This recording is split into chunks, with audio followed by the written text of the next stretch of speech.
Welcome to Cattle Connect, your insight into Alabama's beef cattle industry. I'm your host, Josie Jones, and this is Cattle Connect, brought to you by the Alabama Cattlemen's Association. Hello, cattlemen. Welcome back for another great episode of the Cattle Connect podcast. I am super excited for this episode because it's the last episode that we will air before October Beef Month kicks off this coming Tuesday. We are at the office gearing up for all things beef, and so what better way to jump into the month than to celebrate with a special topic of the 3 Ps of beef.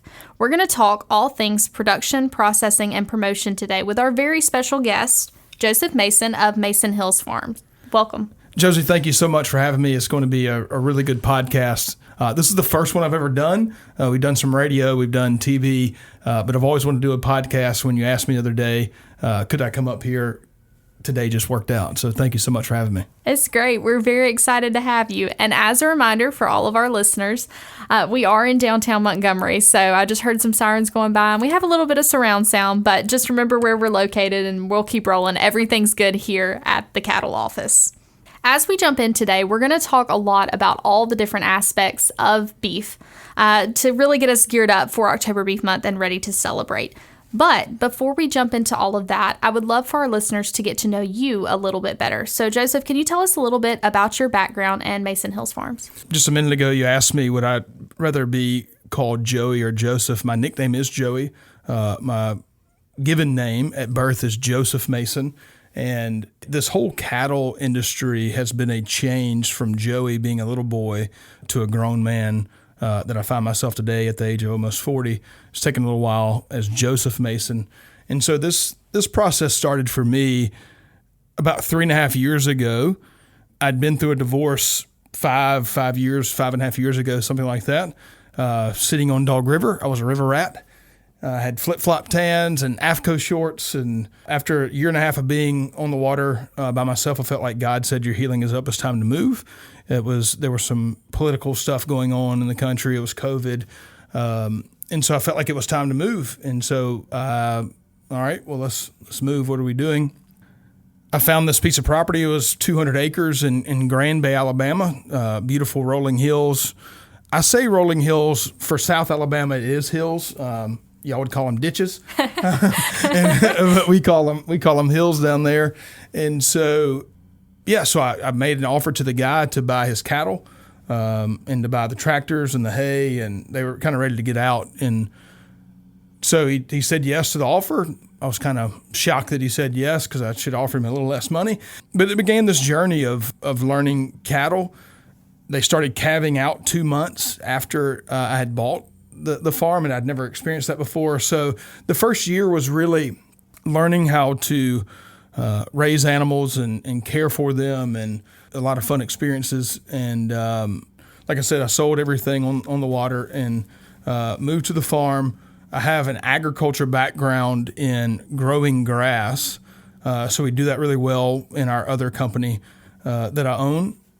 We do mine reclamation work and hydroseeding and those things. And so I knew that growing grass was going to be the building blocks of what the animals needed, because we're turning photosynthesis into proteins. And so we started doing that really well, and animals were growing, and I learned a lot of lessons. Then I started looking around saying, okay, what happens if an animal breaks its leg? Because I think that we're supposed to be good stewards of the resources that God has given us. And so if an animal breaks its leg or is hurt in any way and you have to dispatch it and it's a wasted commodity, then I don't feel like then that's us being a good steward if it just goes to be buried. And so like I told you just a minute ago, we have no agricultural background in my family whatsoever. So I'm a first-generation cattle farmer. So I called the local processor, said, hey, how long will it take me to get on the rail? And he said, well, it'll take a year. Oh, no, this is not going to work for me.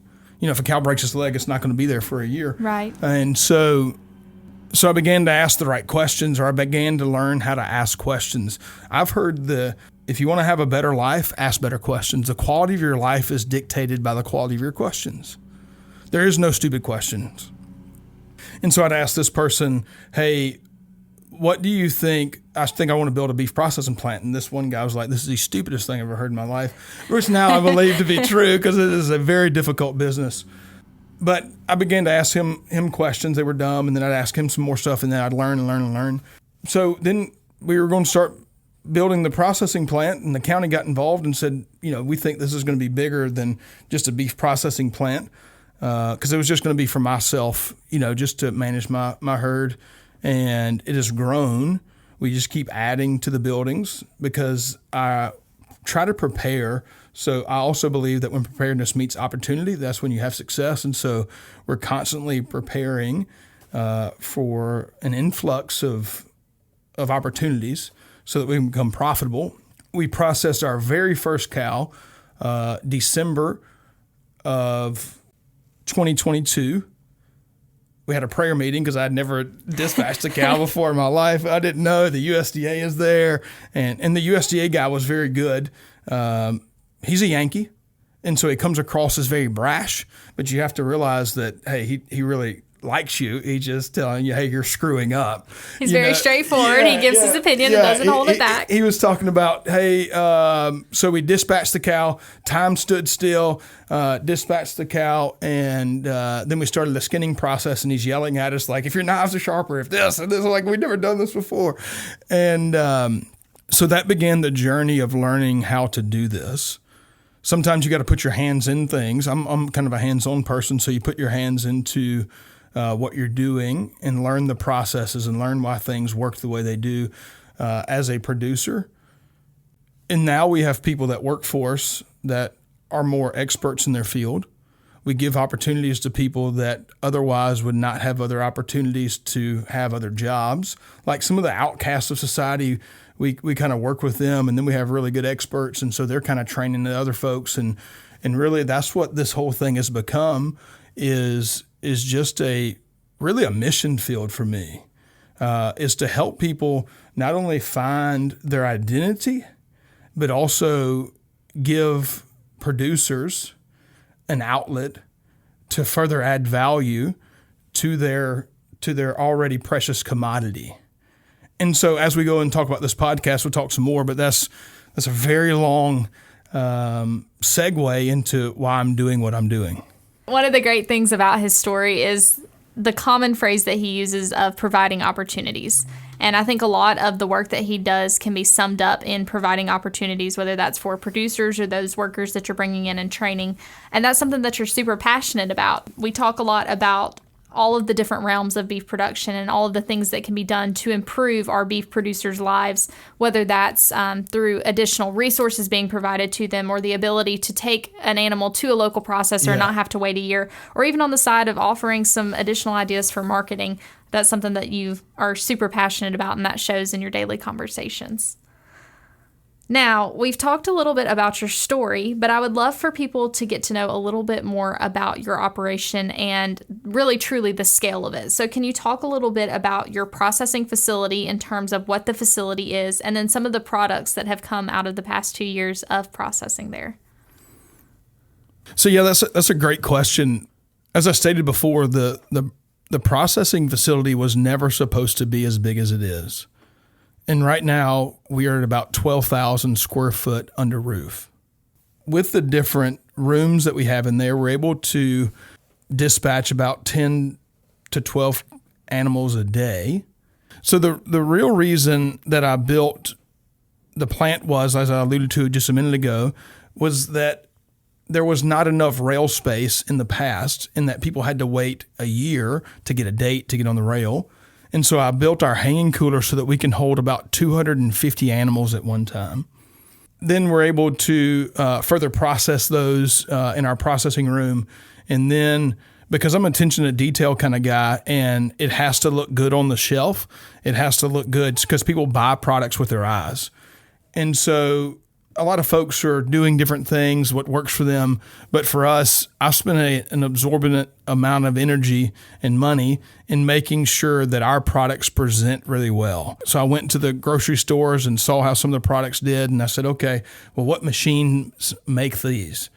And then you go to different machine manufacturers because you don't know what the right question to ask. Hey, I want to make this product. I want to make our hamburger 1 pound in bricks because that's what is in Whole Foods. That's what's in Publix. That's what's in some of the more upper scale. Because I believe, whether the average public believes it or not, that our locally grown products, whether it come from us or come from producers that supply us or it comes from people listening to this podcast, we have a premium product. It is a boutique brand of sorts, but it's a premium product. We know what's going into our animals and what we eat, our families also eat too. And so we need to be able to tell a story not only with our mouth, but we need to be able to tell a story when we're not there. Our advertising, our packaging needs to tell a story. And so we've really worked hard on doing that. And now we've added a smoke room to the facility. We've added a retail store. We've added distribution facility. We're getting ready to probably build another 8,000 square feet. And so I took the time to research on why things were the way they were so that when people that are out slaving all day long trying to get the best products they can and bring the best products they can to market, whenever they come to our facility, they know that we're going to take as much pride in their commodity as they do, and we're going to give them something back that is very marketable and not just something cut by somebody that has to do it for a living. And that's not bad. We just wanted to do it different because our stuff has to tell a story. And our products that are on the shelves have to tell a story. And so that whenever people are eating it and they're enjoying it, now they're telling the story for us. And so we're able to add a lot of value and do more value-added items. And I'm sure that we'll get into that here shortly. But yeah, it's just been such a fun experience. If you'd asked me, would I do this again, start this process all over again, I would not. It has been the honesty comes out. No, it has been the most interesting. I don't know why anybody would do this. It is very hard. It's underappreciated. You run the risk of financial bankruptcy. You stay up. You sacrifice family time. As I mentioned just a minute ago, that I'd been through a divorce about 5 years ago. I haven't gotten remarried because I'm married to this, and so we sacrifice a lot, and the people that we love sacrifice stuff so that we can do what we really are passionate about. And I'm passionate about making sure that our products look really good and that we can tell a story based off the history of the animal. Want to hear more about upcoming beef cattle events? No problem. Visit us online at bamabeef.org/events or check out your latest issue of the Alabama Cattleman magazine. We're all doing something that we love. That's a common theme in the agriculture industry, and you can talk to any producer, and regardless of their beliefs of how an animal is supposed to be raised or what you're supposed to feed your cattle or anything, I think we can all agree that we do this because we love it. And you said a key phrase in there that I really want to cling to, and that's doing things differently. That's something that you have launched into and you're happy with, and that's something that's really neat. Is sometimes we get so focused on what everybody else is doing that we get too worried about trying to do something the exact same way, and we forget that we can do things differently, and that's a good thing. And that's something that, as the industry as a whole, we do things differently than the rest of the world. It's right. Our own little bubble. Yeah. We talked earlier before the podcast about some of the sacrifices that producers make, and that's something that you've kind of learned about over your journey of life just looks differently.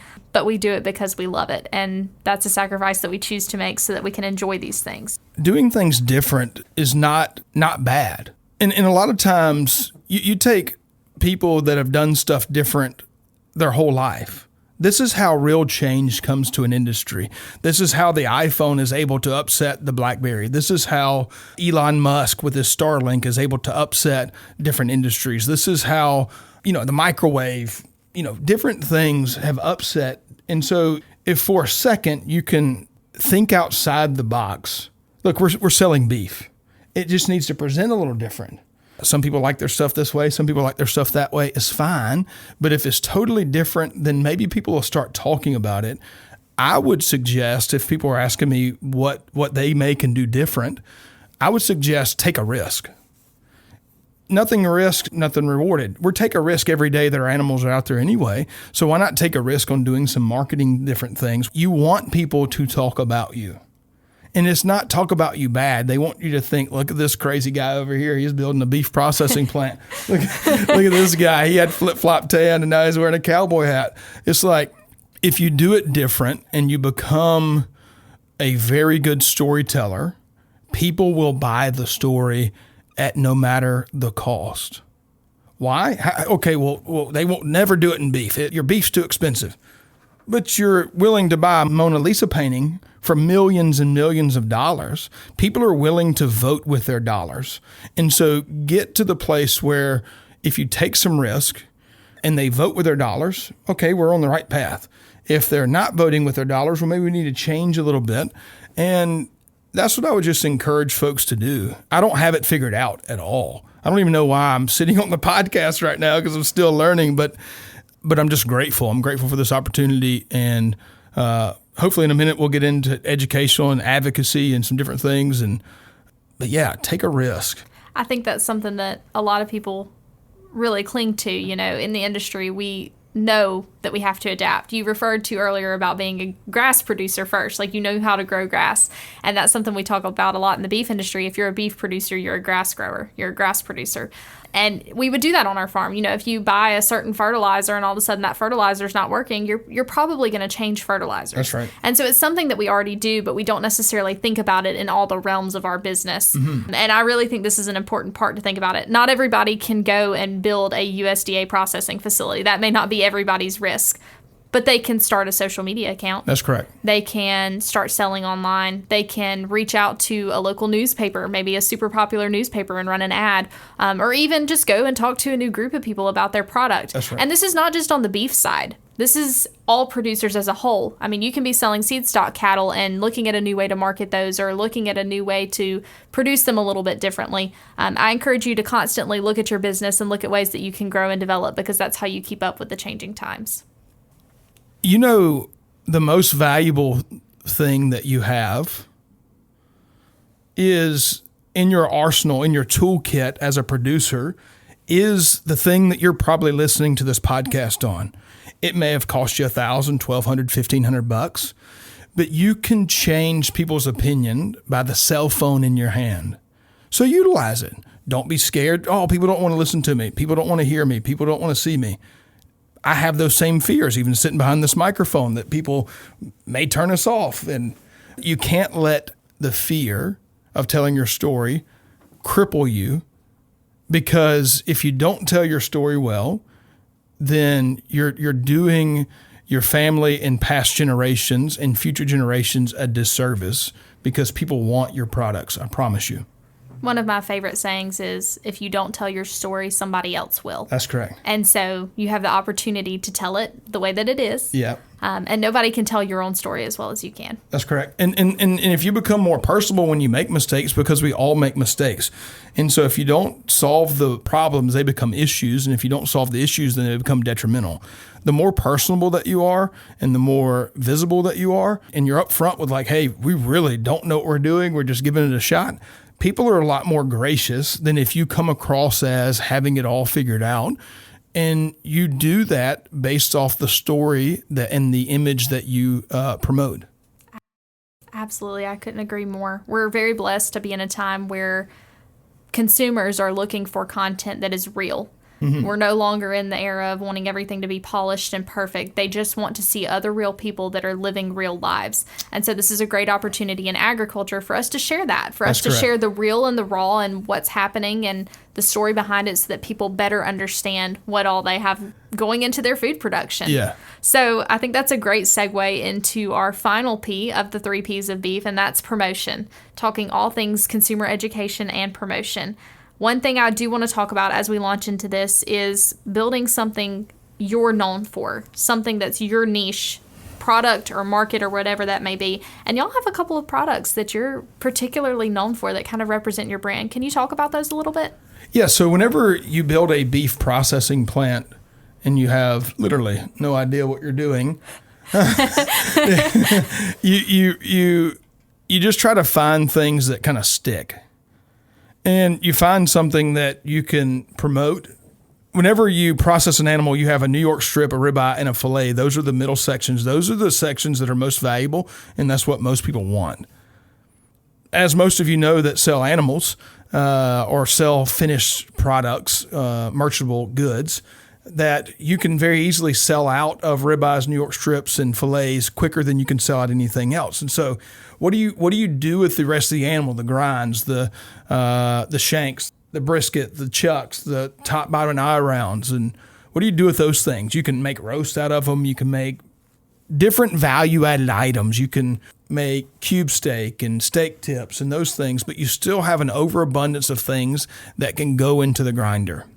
There's only so much spaghetti you can eat, so many different so many tacos, meatloaf and different things. And so I'm sure that most listeners have heard of the Bubba Burger. And the Bubba Burger's out of Jacksonville, Florida. I used to love those a lot until I started growing my own products and realized what clean beef tastes like and why it's different. And so we created a box of hamburgers that we make at our farm. We're able to do about 12,000 pounds a day. We're not currently doing that now. So if you'd go to your local grocery store and buy some Herschel burgers, that'd be great. Help our production. So why Herschel burger? Herschel is my dad. And like I've said just a minute ago, we have no agriculture background whatsoever. Dad didn't give up on us whenever my mom decided that she needed to leave. And he took us under his wing. He was probably 35 years old, 36, about my age now. And he took me and my brother and raised us while taking care of his ex-mother-in-law and making sure that she was taken care of. And so he spent his whole working career making sure that we had food to eat, although it was oatmeal a lot. He made sure that we ate, and he put us before he put himself. And so when I started this journey 3.5 years ago, I got him to come to work for me, and I wanted to make sure that I gave him a legacy brand.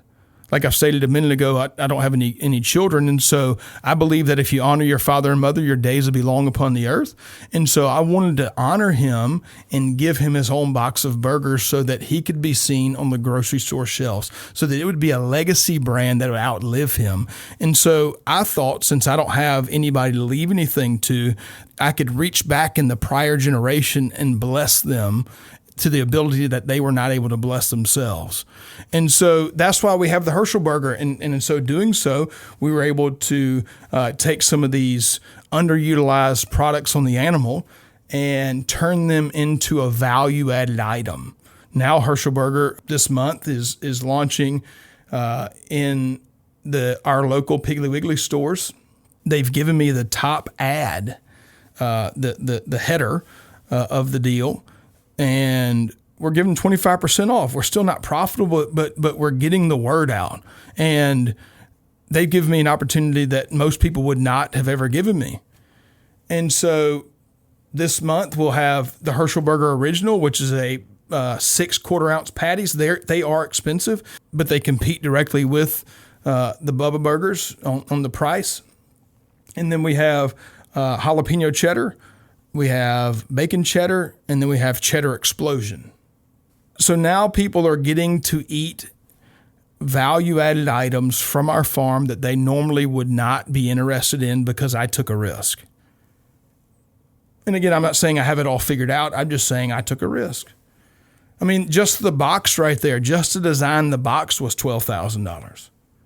I didn't know about UPC codes and different things, and you have to try to figure it out. Because we were starving to death as a new startup company, and we were bleeding profusely, and I had to figure it out. And so we have that. We have pork sausage that we do.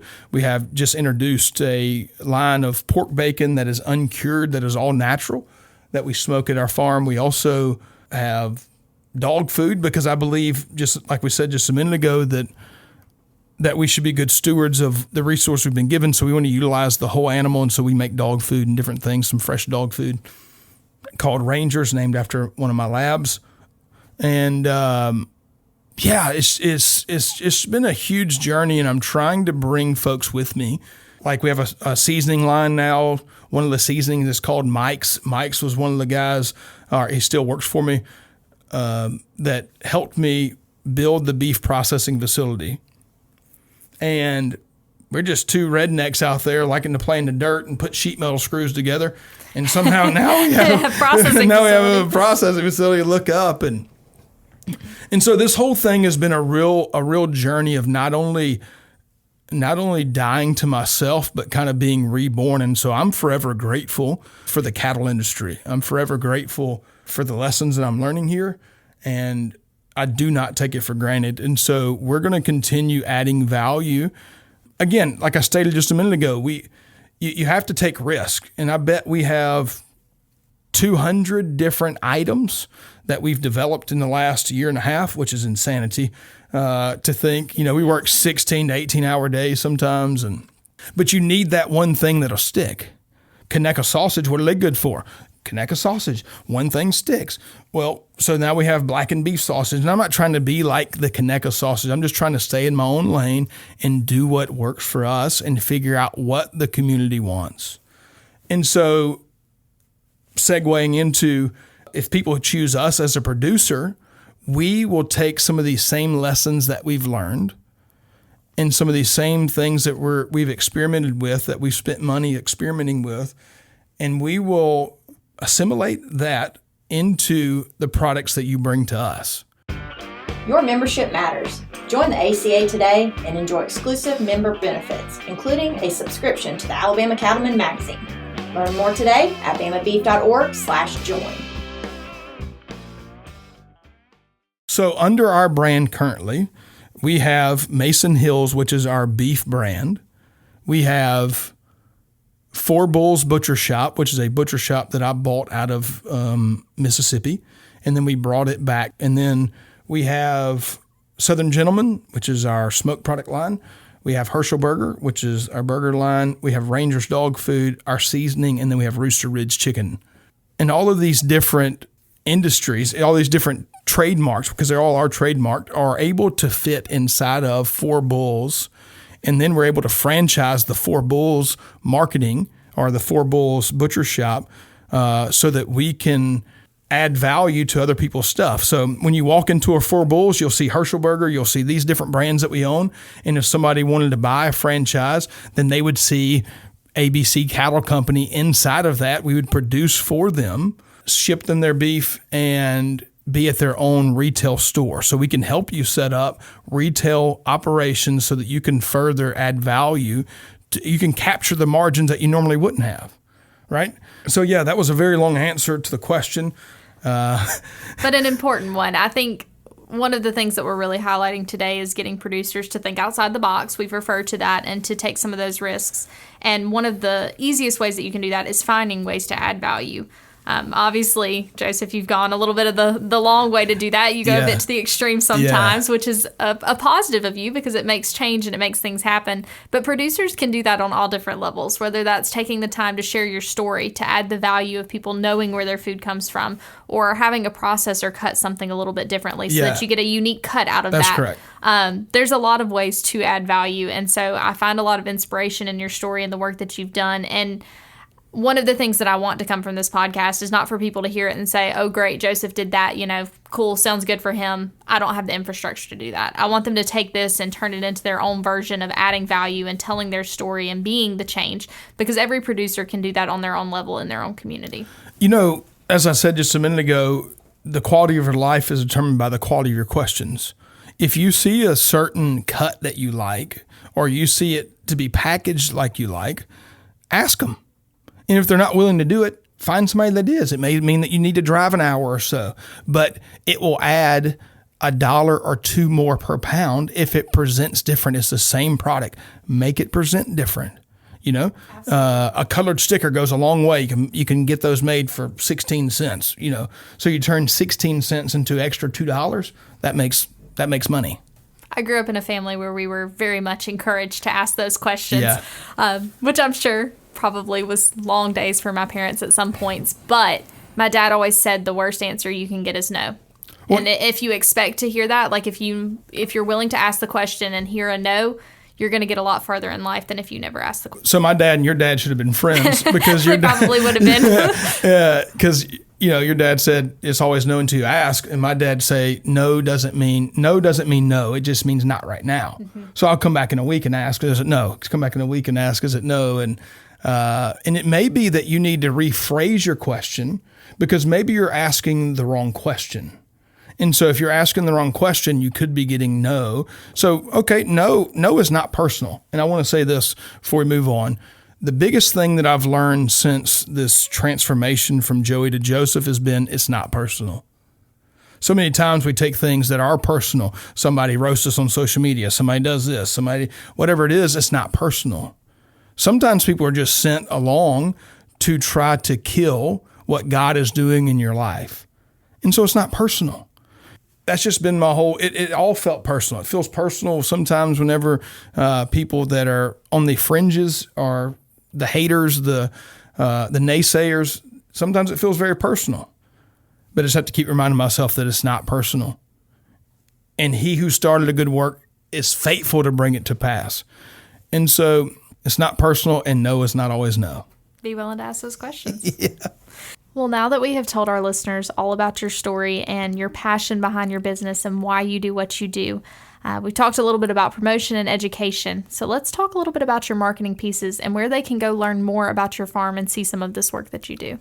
Yeah, so as we were talking off mic just a minute ago that you feel like we're doing a fairly good job at marketing, I constantly feel like we need improvement all the time. Because when you're steering the ship, when you're driving the ship, that kind of anticipation that we need to be excellent and do better is always there. So, but you can find us on TikTok. You can find us on Facebook. You can find us on Instagram. All of those are Mason Hills Farm. You can find us. Our website is masonhillsfarm.com. And then, you can come to our store. Right there on the farm at 11652A North Wheatcroft Road. You can give us a call at 251-865-7748. You can find us in Piggly Wiggly's in Mobile and Baldwin County, and hopefully very soon in Birmingham. I hope some of our producers take the time to go back and look at some of the work that Mason Hills is doing and hopefully draw some of your own inspiration to go and tell your story as a producer and offer more education to our Alabama consumers. That's something that y'all hear me talk about a lot on this podcast because it is something I'm very passionate about, as I think most of us in the association are, and that's sharing the story of beef producers and how our food is produced in the United States. And so do your part, share your story, whether that's taking the time to make a Facebook post or shooting a little video on Instagram, or even just telling those around you, those people that you interact with on a day-to-day basis about what you do, because that's how we truly reach consumers across the nation and help people understand why we do what we do. Yeah, and the people that you're talking to, the people that you're telling your story to, you're like, well, I have stage fright. I'm kind of shy. But you'll get in the ring with a 2,000-pound bull called Rufus and pet him. No fear. No fear. Use that same no fear to go and tell your story because people are really interested in buying from you. They're really interested in supporting you if you'll just let them know that you're there. And so that onus falls on you to do that. They're not going to just find you just because there's so much information out there. We're inundated with information on a regular basis, more so than anybody else has ever lived. And so you have to be the one that's the loudest and the most consistent. And so consistency is key. Frequency, how many times you do it is key. You can't just make one Facebook post talking about, hey, I've got some beef. You may find a little organic things that way, but you have to keep the message clear. You got to just keep driving it. And at the end of the day, remember that every other person in the world puts their shoes on the same way you do. Ooh. So yep, they all have to go to bed. They all have to wake up. We're all people. We are. We really enjoyed having you, and I enjoy talking about our shared passion of beef promotion and supporting these producers. So thank you for coming. Yeah, thank you for having me. And this has been a really cool honor. Never would I have thought a year and a half ago that I'd be sitting at the headquarters, the podcast headquarters. The Cattle Connect podcast headquarters. Yeah, the Cattle you are Connect. now a cattle connector. Hey, I never thought I'd be here, and so I appreciate it. It means a lot to me. Thanks for coming. All right. right, cattlemen, y'all know what that sound means. Before we head out, Joseph, are you going to help me share these fast facts for today? Oh, yeah, let's do it. So the first one I am most excited about because, as y'all know, October is my favorite month because it is Beef Month in Alabama. And this year is extra special. So this year we will be celebrating 60 years of October Beef Month in Alabama, which is crazy. Yeah. We're calling it 60 Years of Savor because, of course, beef, what else to call it? So we really hope you'll all join us in celebrating across the state, whether that's some events with your local county cattlemen or coming out and participating in some of the statewide events and programs that we have going. We'll be sharing more of those on our Facebook page soon, but we have stuff going on all across the state throughout the month. So look for us on local news channels, different advertising opportunities, and some in-person events. One of those being Talladega, and Joseph Mason here is going to be joining us for that one. So we're super excited to be doing some beef promotion with you in person at that event. Yeah, when you called and asked, could I come? And we kind of developed it as we went. And then it just kind of grew. And then it grew quickly. Oh, God, we're going to Talladega. And then I started asking people about Talladega. I've never been. It's going to be a lot of fun. You want to come. You want to come and get some beef from our farm, and you want to come. We're bringing the trailer, the competition trailer. It's going to be a lot of fun. We're going to have some participation from some local cattlemen there. Yes. And so it's going to be a lot of fun. We are very excited. This is a great opportunity for us to go and see some loyal consumers that we have in race fans. Yeah. We know them to be beef eaters. Yes. So this is a great opportunity for us to say thank you. Y'all keep enjoying some beef. That's right. No matter if you're in the infield or outfield, we want you to enjoy beef. We will provide some beef. What else do we have going on in October, Joseph? So, yeah, we have an event called Smoke on the Farm. It's an SCA barbecue competition. So it's an SCA state competition and a barbecue competition all wrapped up in one. It's October 11th, 12th, and then 13th. We are raising money for a local nonprofit called Victory Health Partners. And to keep it all short, you can just go to the website at smokeonthefarm.org. But our goal is to bring a local family-friendly venue and entertainment deal to promote local beef to South Alabama on our farm. That's why we call it Smoke on the Farm. We'll have things to do Friday. There'll be a petting zoo. There'll be live music all day Saturday. Sunday's kind of a cleanup day and roll out. But you could win $40,000 in gifts and prizes if you win either the People's Choice, some SCA stuff. So you don't want to miss it. We wanted to make it very affordable for people to come. It's only $150 to enter each competition. And come, enjoy, celebrate October Beef Month at Smoke on the Farm.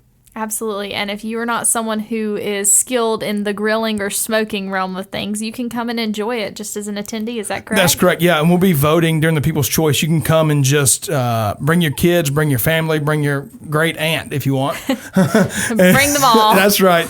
And we'll be voting with cattle ear tags. It costs $15 to come in for an adult. Kids $10, I think, and then kids under 5 are free. So just come. We're raising money for Victory Health Partners out of Mobile, Alabama, and it's happening October 11th, 12th, and 13th. SmokeOnTheFarm.org. Be sure to come on out. I will be there, and I hope to see a lot of familiar faces coming and supporting this beef promotion event. Yeah, y'all are coming. I forgot. That is going to be awesome. Excited. Yes. And to wrap things up for today, if you have listened to this podcast and walked away from it thinking, hey, this is something I'm interested in, let's get some beef to local consumers, we have resources for you to go and get some additional education and some information before you jump all in. We talked about taking risks, but there's definitely a thing to be said for some calculated risks, so do a little bit of studying before you jump in. We have a page on our website, so that's bamabeef.org. You can go to the beef checkoff tag, and it's called Alabama Freezer Beef Directory. There's several webinars listed on there that we developed during COVID to kind of give you a place to start. Additionally, if you already do local beef and you would like to be listed on our Bama Beef Sales Directory, you can fill out a form on that page or just reach out to me. I'm Josie here at the home office, and I'll be happy to get you taken care of. That was a very, very beefy, jam-packed episode, but we really appreciate you joining us today, and we hope that you'll tune in every Friday in October for our October Beef Month special episodes brought to you by Cattle Connect. Well, folks, thanks for tuning in to this episode of Cattle Connect, brought to you by the Alabama Cattlemen's Association. Be sure to subscribe to get notified when our next episode goes live. And until next time, remember, beef, it's what's for dinner.